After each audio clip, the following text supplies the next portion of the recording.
Hi there. Now for this last part of the question then, we're asked to factorise f of x.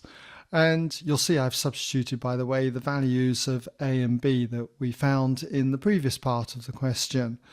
So in order to factorise this, you can see the final answer is 3 times 2x plus 1 times x minus 4 times x plus 4.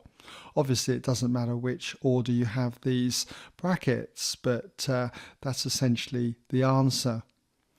Now, there's several ways that we can do this, which I've highlighted here in blue. The method that I would prefer would be this top one here, or you can do it by algebraic long division to get our quadratic factor. But I'll take you through this just in case there were any problems. First of all, we were told that 2x plus 1 was a factor, so I've pulled this out the front of another factor, which is going to have to be a quadratic factor. I know it's a quadratic factor because we've got a cubic equation here, and so the 2x has to be multiplied by a quadratic term here. You can see it has to be 3x squared to give us this 6x cubed. I also know the constant at the end. Straight away it has to be minus 48, so that the 1 times the minus 48 will give us that value there, minus 48. What I don't know is the x term though, so you can see I've called it bx.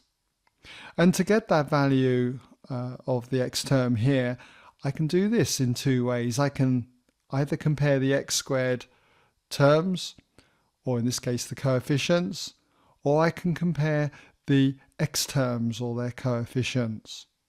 So let's just suppose you compare the coefficients of x squared. We're looking for the terms that come out as x squared when we expand this, and we're going to get the 2x times the bx here is going to give me 2bx squared. So I'm going to have a 2bx squared. I've just written the coefficient though down, 2b. We're going to get another x squared term when it comes to multiplying the 1 with the 3x squared. So it's going to be 3x squared, or just simply a coefficient of 3. And we know that when we compare this to what we've got here, we're expecting the coefficient of x squared to be 3. So that's why I've written the 3 on the end here. And as you can see from solving this equation, subtracting 3 from both sides gives me 2b equaling 0, which leads to b equaling 0. You could do the same thing, as I say, using or comparing the coefficients of x. If that's the case, expanding this, we're going to get a coefficient of x when we do 2x times the minus 48. That's going to give me minus 96x, or a coefficient of minus 96. Then it will be 1 times the bx here. Okay, that would just be bx, or a coefficient of b. And when I compare this to what we've got in f of x, the coefficient of x here is minus 96. So I've equated it to minus 96. And as you can see, solving this equation leads to b equaling 0. So either way, you're going to get b equaling 0. And so that leads to just 3x squared minus 48 in here. And you can pull out 3 as a common factor across these two terms. And so I've put it at the front here, and that leaves us with x squared minus 16. And then this is the difference of two squares. This is the square of x, and this is the square of 4. So using the difference of two squares, we get x minus 4 times x plus 4.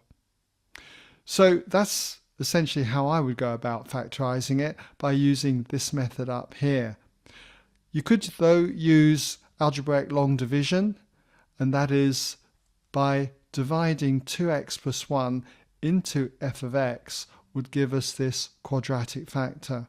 And you can see I've done that division here. I'm assuming that you're familiar with algebraic long division. If not, do check it out on my website, okay?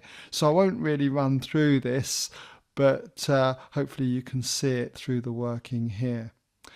And that brings us, as I say, to the quadratic factor here, 3x squared minus 48. So by this method, you go straight into that answer there. Okay, so I hope that's given you some idea then on how to factorize a cubic. Don't forget, plenty more tutorials on my website that demonstrate this. Okay?